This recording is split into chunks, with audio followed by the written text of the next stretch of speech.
मिर्जापुर नाम के एक शहर में एक परिवार रहता था। उस परिवार में एक बूढ़ी औरत, उसका बड़ा बेटा रमेश, बड़ी बहू रमा, छोटा बेटा महेश, छोटी बहू संगीता रहते थे।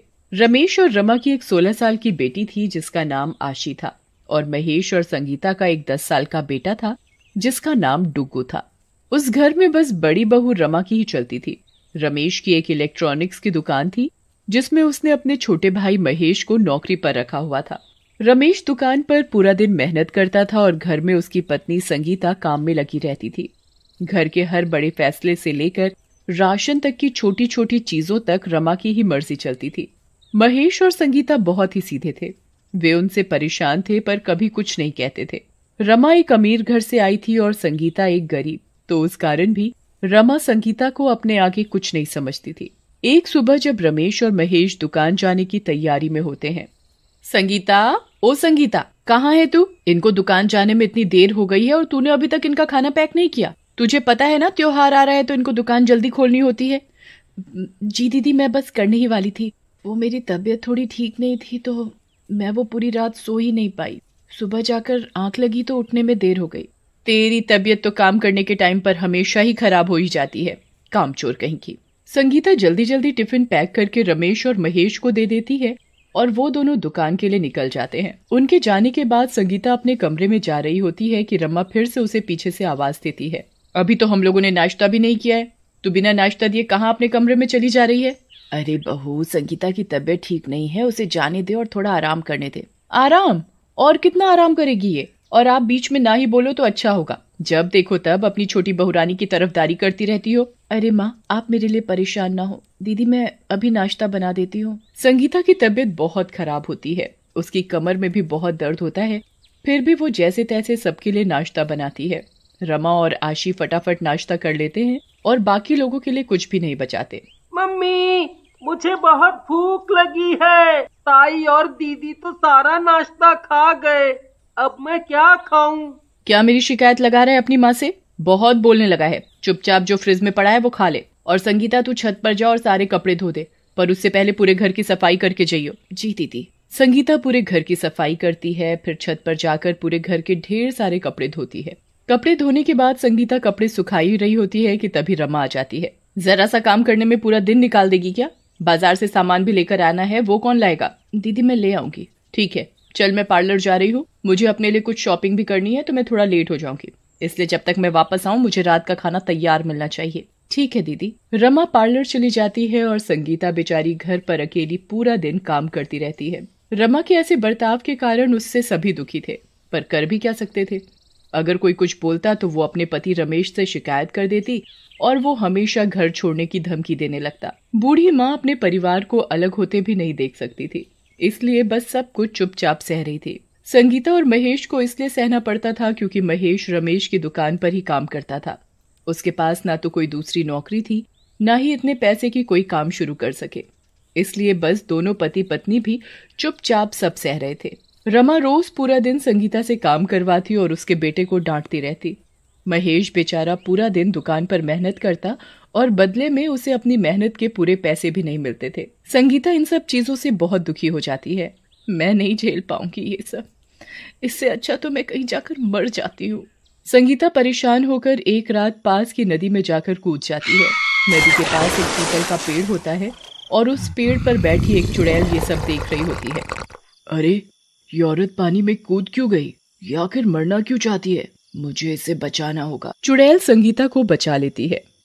चुड़ैल होकर तुमने मेरी जान बचाई? क्योंकि मैं एक अच्छी चुड़ैल हूँ जो किसी का बुरा नहीं करती। पर तुमने मुझे क्यों बचाया? मर जाने दो मुझे। आखिर ऐसा क्या हुआ है तुम्हारे साथ जो तुम मरना चाहती हो? मेरी जेठानी मुझे और मेरे परिवार को बहुत परेशान करती है। मुझसे जानवरों की तरह पूरा दिन काम करवाती है। चाहे मैं बीमारी क्यों ना हो, पर वो तरस नहीं खाती। मेरे बच्चे को डांटती रहती है और मेरे बड़े सास ससुर की जरा भी इज्जत नहीं करती। तुम्हारे साथ तो बिल्कुल वही सब हो रहा है जो कभी मेरे साथ हुआ था। मैंने तो बेवकूफ़ी में आकर खुदकुशी कर ली थी, जिसके बाद मेरे बच्चों और पति की जिंदगी खराब हो गई। तुम परेशान मत हो और बेफिक्र होकर घर जाओ, सब ठीक हो जाएगा, मुझ पर भरोसा करो। संगीता अपने परिवार के बारे में सोचकर घर वापस चली जाती है और घर जाकर सो जाती है। सुबह होने पर संगीता जैसे ही उठकर बाहर जाती है तो किसी की आवाज आती है। आवाज सुनकर रमा भी बाहर आ जाती है। कोई है क्या घर में? जल्दी बाहर आओ और सस्ते में काम वाली पाओ। जल्दी आओ, जल्दी आओ। आ जाओ बहन जी, इतनी महंगाई में ऐसी काम वाली आपको कहीं नहीं मिलेगी। हमें कोई काम वाली की जरूरत नहीं है, चलो कहीं और जाओ। अरे मैडम, बहुत सस्ते में फटाफट काम करूंगी, आप एक बार मुझसे काम करवा कर तो देखो। बोला ना नहीं रखनी, चल अब जा यहाँ से। और अगर तुझे रख लेंगे तो ये मेरी देवरानी संगीता पूरा दिन बोर हो जाएगी। अच्छा तो मैडम, मैं सिर्फ आपके काम करूंगी और आपकी देवरानी संगीता का कोई काम नहीं करूंगी। मैं सब कुछ करूंगी, जैसे हाथ पैर दबाना, मालिश करना। मैंने तो पार्लर का कोर्स भी किया हुआ है। मैं सब काम घर पर ही कर दूंगी। आपका पार्लर का सारा खर्चा बच जाएगा और मुझे बदले में कहीं सोने की जगह दे दो और 2 वक्त का खाना। ऐसी काम वाली तो मुझे कहीं नहीं मिल सकती। मुझे इसे फटाफट रख लेना चाहिए। रमा उस काम वाली को रख लेती है। तुम्हारा नाम क्या है? जी मेरा नाम शांति है। अच्छा शांति, मैं अभी नहाने जा रही हूँ, तब तक तू मेरे कपड़े प्रेस कर दे। जी मैडम। रमा उसके बाद नहाने चली जाती है। संगीता रसोई में खाना बना रही होती है, तभी वहाँ शांति आ जाती है। अरे दीदी लाओ, मैं खाना बना देती हूँ। नहीं नहीं, तुमको दीदी ने अपने काम के लिए रखा है। अगर उसने तुम्हें मेरा काम करते देख लिया तो तुम्हें काम से निकाल देगी। वो अभी नहाने गई है, उनके आने से पहले मैं सारा खाना बना दूंगी। अरे इतनी जल्दी कैसे बना दोगी? ये तो नामुमकिन है। ऐसे नौकरानी एक चुटकी बजाती है और उसके 8 हाथ निकल आते हैं और वो चुड़ैल के रूप में आ जाती है।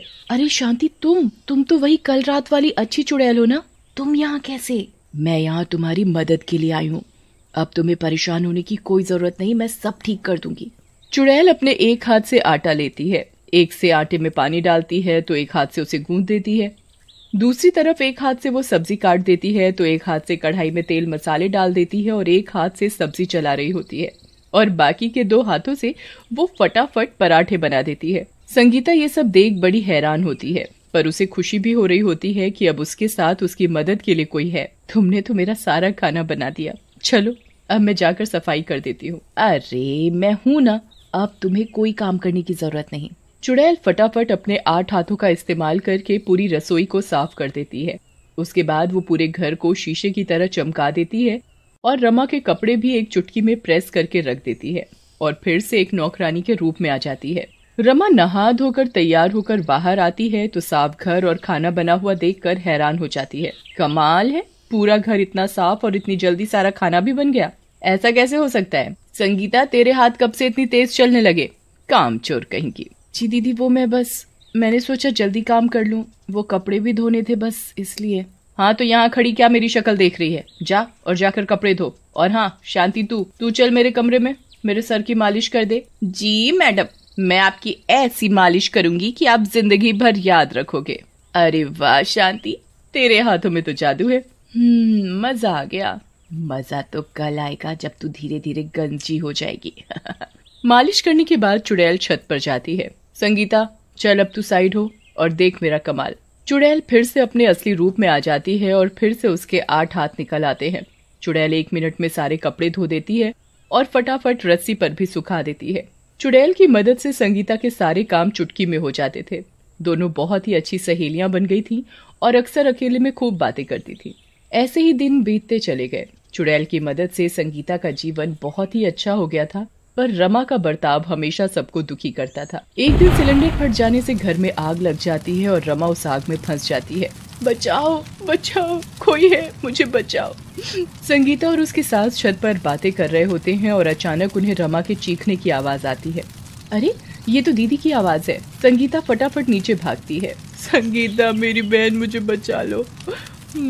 आग बहुत तेज थी और उस आग से रमा को निकाल पाना नामुमकिन था, पर संगीता ने अपनी जान की भी परवाह नहीं की और एक कंबल लेकर उस आग में कूद गई, पर वो खुद उस आग में फंस गई। रमा घुटन की वजह से बेहोश हो जाती है और संगीता चिल्ला रही होती है।